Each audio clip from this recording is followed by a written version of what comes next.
హరి ఓం.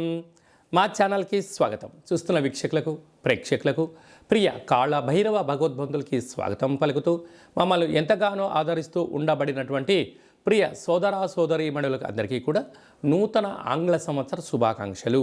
2025 సంవత్సరానికి స్వాగతం పలుకుతూ ఈ 2025 సంవత్సరంలో అందరికీ శుభం జయం లాభం జరగాలని కోరుకుంటూ అందరిపైనను నరదృష్టి నివారణ అదృష్టాన్ని కలిగించేటువంటి కాళభైరవ స్వామికి ఆశీర్వాదాలను కోరుకుందాం.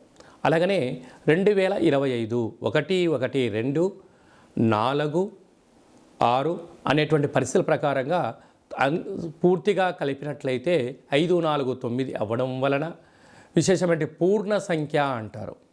2025ని పూర్ణ సంఖ్య అంటారు.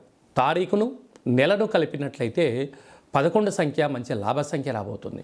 కనుక ప్రభుత్వ ఉద్యోగ ప్రయత్నం చేసేవారికి, ప్రభుత్వ ఉద్యోగంలో ఉండబడినటువంటి వారందరికీ చాలా శుభ పరిణామము అని గమనించగలగాలి. అలాగనే మనకు ఈ 2025 సంవత్సరము బుధవారం రోజు ప్రారంభమవడం, ఉత్తరాషాఢ నక్షత్రం అవ్వడం వలన విపరీతమైన రాజయోగం అందరికీ కలిసి వస్తుంది అని చెప్పగలగాలి. అలాగా 9 సంఖ్య పూర్ణ సంఖ్య అవడం వల్ల అనేక మందికి లక్కీ నెంబర్ కూడా 9 సంఖ్య. కొన్ని కోట్ల మంది ఎదురు చూస్తున్న వారందరికీ అదృష్టవంతులు కాబోతున్నటువంటి సంవత్సరం ఇది అని చెప్పి కూడా మీరు గమనించాలి. కనుక ఈ 2025 సంవత్సరంలో ప్రారంభ కాలంలో ద్వాదశ రాశుల్లో గ్రహ గమనాల్ని ఒకసారి వీక్షింపచేద్దాం.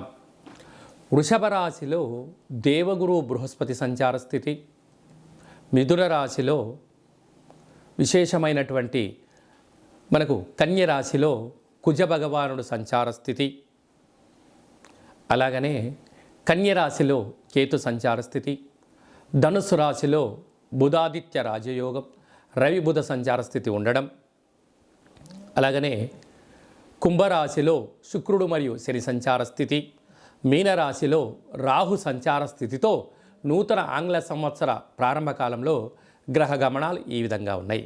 అందరికీ ముందస్తుగా నూతన ఆంగ్ల సంవత్సర శుభాకాంక్షలు. మీనరాశి వారికి 2025 ఆంగ్ల సంవత్సరము మరియు ఉగాది పండుగ దగ్గర నుంచి ఆదాయ వ్యయాలు, స్థిరచరాస్తులు, ఆరోగ్య పరిస్థితి ఎలా ఉండబోతుందో ఈ వీడియోలో సవివరంగా సంపూర్ణంగా తెలుసుకుందాం. మీనరాశిలో ఏ నక్షత్రాలు వస్తాయిగా, పూర్వాభాద్ర నక్షత్రం చివరి పాదం 4వ పాదము, ఉత్తరాభాద్ర నక్షత్రంలో 4 పాదాలు, రేవతి నక్షత్రంలోని 4 పాదాలు కలిపితే మీనరాశి. చాలామందికి పుట్టినటువంటి కాల సమయంలో డేటా ఆఫ్ బర్త్లు లేనటువంటి కారణం వలన పేరు యొక్క మొదటి అక్షరాన్ని అనుసరిస్తూ ఆ రాశిని తెలుసుకునే ప్రయత్నం చేద్దాం.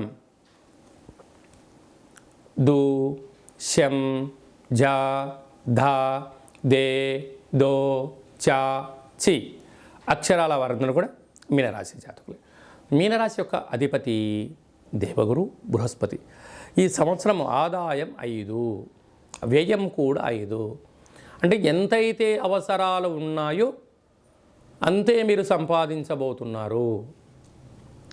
కనుక ఖర్చులు తగ్గించుకోవడం, సృజనాత్మకంగా ఆలోచించడం, అలాగనే ప్రణాళికాబద్ధంగా మీరు వ్యవహారం చేయగలిగితే అప్పుల పాలు కాకుండా ఉండడానికి కూడా అవకాశాలు ఉన్నాయి. ఎందుకనగా ఆదాయం అంతే ఉంది, ఖర్చు అంతే ఉంది. నీకు అధికమైనటువంటి ఆదాయం కావాలంటే అంటే సమయాన్ని వెచ్చించాలి, కొత్త శిక్షణ నేర్చుకోవాలి, సమయాన్ని కేటాయించాలి. అప్పుడే ఆర్థిక అభివృద్ధిలో మీరు ఒక ముందడుగు వేయడానికి అవకాశం అనేది ఉంటుంది. రాజపూజ్యం 3, అవమానం 1.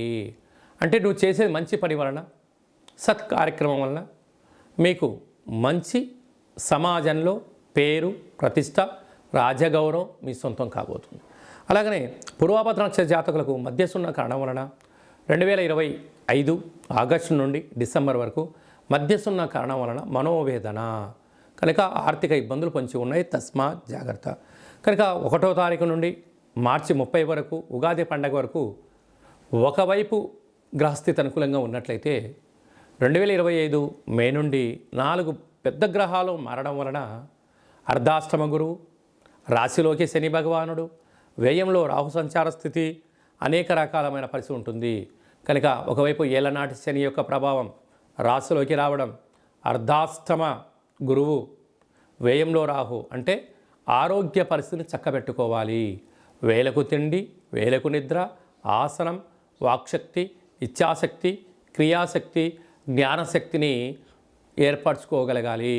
కనుక నాలుక రుచి కోరుకుంటుంది కదా అని చెప్పి అన్నీ తింటే అనేక వ్యాధులు ఉన్నాయి కదా అని చెప్పి 24 గంటలు మొబైల్లో అదర్స్ చూస్తే కళ్ళ ఇబ్బందులు, ధనం ఉంది కదా అని చెప్పి మంచినీటిలాగా ఖర్చు పెడితే అప్పుల పాలు, అంటే అనేక రకాలమైన సమస్యలు కొంచెం ఉన్నాయి.